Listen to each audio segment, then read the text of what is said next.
ಸಚಿವ ಸಂಪುಟ ಸಭೆಯಲ್ಲಿ ಒಳ ಮೀಸಲಾತಿ ವಿಚಾರವನ್ನು 15%ಗೆ ನಿಗದಿ ಮಾಡಿ ಮತ್ತೆ ಈಗ ಹುದ್ದೆಗಳನ್ನು ಭರ್ತಿ ಮಾಡೋದಕ್ಕೆ 56,000 ಹುದ್ದೆಗಳನ್ನು ಭರ್ತಿ ಮಾಡೋದಕ್ಕೆ ರಾಜ್ಯ ಸರ್ಕಾರ ತೀರ್ಮಾನ ಮಾಡಿದೆ. ನೋಡಿ ಸರ್, ಇದೆಲ್ಲ ಕೂಡ ಗೊಂದಲ ಸೃಷ್ಟಿ ಮಾಡಿರೋಂಥದ್ದು ರಾಜ್ಯ ಸರ್ಕಾರ. ಯಾಕಂದರೆ ಇವತ್ತು ಇಲ್ಲಿ ರಾಜ್ಯದಲ್ಲಿ ದೊಡ್ಡ ಆಂದೋಲನ ನಡೀತಾ ಇದೆ.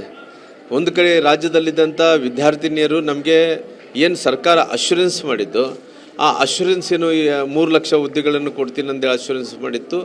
ಸರ್ಕಾರ ಅಧಿಕಾರಕ್ಕೆ ಬಂದ ನಂತರ ಅದು ಅಶ್ಯೂರೆನ್ಸ್ ಅಂದರೆ ಉದ್ಯೋಗ ಕೊಡೋಂಥ ಅಶ್ಯೂರೆನ್ಸು ಫುಲ್ಫಿಲ್ಮೆಂಟ್ ಮಾಡೋಕ್ಕಾಗಲಿಲ್ಲ.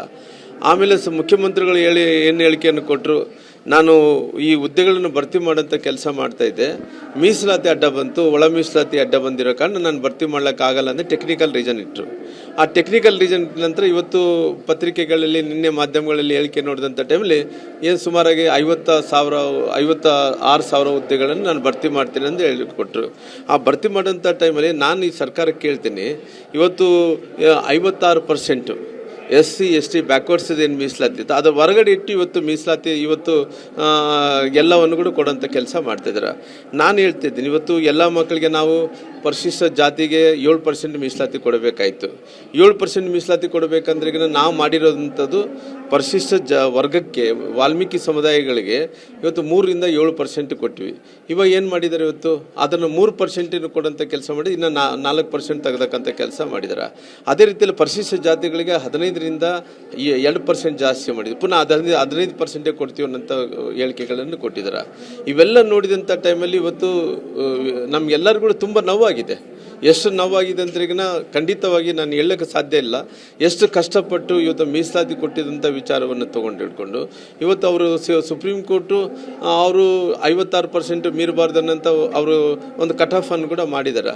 ಈ ಕಟ್ ಆಫ್ ಅನ್ನು ಮಾಡಿದಂಥ ಟೈಮಲ್ಲಿ ಕೂಡ ಯಾರು ಈ ತಪ್ಪು ನಾನು ಕೇಳ್ತಾ ಇದ್ದೀನಿ. ನೀವು ಮಂಡಿಸುವಂಥ ವಿಚಾರದಲ್ಲಿ ಏನು ಕೋರ್ಟುಗಳಲ್ಲಿ ಹೋದಂಥ ಟೈಮಲ್ಲಿ ನಿಮ್ಮ ಅಡ್ವೊಕೇಟ್ಸ್ ಆಗಿರ್ಬೋದು, ರಾಜ್ಯ ಸರ್ಕಾರದ ಅಡ್ವೊಕೇಟ್ಗಳಾಗಿರ್ಬೋದು, ಯಾವತ್ತು ಪ್ರೆಸೆಂಟೇಷನ್ ಮಾಡೋಂಥ ಟೈಮಲ್ಲಿ ಕರೆಕ್ಟಾಗಿ ಪ್ರೆಸೆಂಟೇಷನ್ ಮಾಡಿದರೆ, ಸಮಯವನ್ನು ಕೊಟ್ಟಿದ್ರೆ ಇಷ್ಟೊಂದು ದೊಡ್ಡ ಅನಾಹುತ ಆಗಲಿಕ್ಕೆ ಕಾರಣ ಆಗ್ತಿದ್ದಿಲ್ಲ.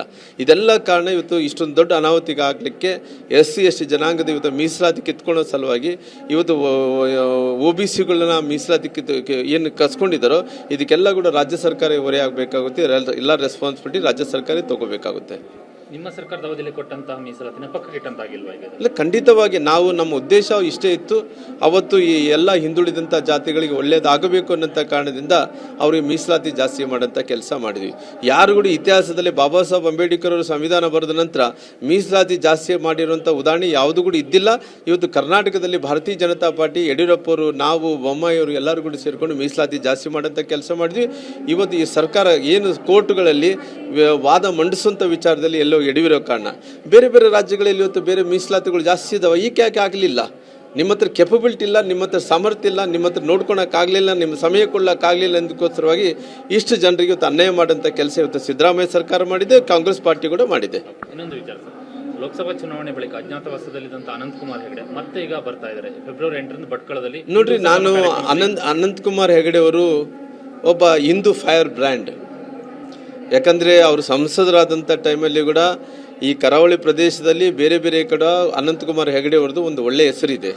ಇವತ್ತು ಭಾಳಷ್ಟು ಮಂದಿ ಯುವಕರೆಲ್ಲರೂ ಕೂಡ ಅನಂತಕುಮಾರ್ ಹೆಗಡೆ ಅವರು ಅಂದರೆ ಕುಣಿದು ಕುಪ್ಪಳಿಸ್ತಾರೆ. ನಾನು ಒಂದು ಸಾರಿ ಪ್ರಧಾನಮಂತ್ರಿಗಳು ಬಂದಂಥ ಟೈಮಲ್ಲಿ ನಾನು ನೋಡಿದ್ದೆ, ವಾಜಪೇಯಿ ಬಂದಂಥ ಟೈಮಲ್ಲಿ ನೋಡಿದ್ದೆ, ಅದ್ವಾನಿಯವರು ಬಂದಂಥ ಟೈಮಲ್ಲಿ ನೋಡಿದ್ದೆ, ನರೇಂದ್ರ ಮೋದಿಜಿ ಬಂದಂಥ ಟೈಮಲ್ಲಿ ಕೂಡ ಇವತ್ತು ಅನಂತಕುಮಾರ್ ಹೆಗಡೆ ಅವ್ರದ್ದು ಅವ್ರದ್ದೇ ಆದಂಥ ವರ್ಚಸ್ಸಿದೆ. ಜೊತೆಲಿ ಹಿಂದುತ್ವ ಅಂದ ತಕ್ಷಣವೇ ಒಂದು ಎಲ್ಲ ರೀತಿಯಲ್ಲೂ ಕೂಡ ಇಡೀ ರಾಜ್ಯದಲ್ಲಿದ್ದಂಥ ಜನರು ಅನಂತಕುಮಾರ್ ಹೆಗಡೆ ಅವರು ಅಂದರೆ ಕುಣಿತಾರೆ.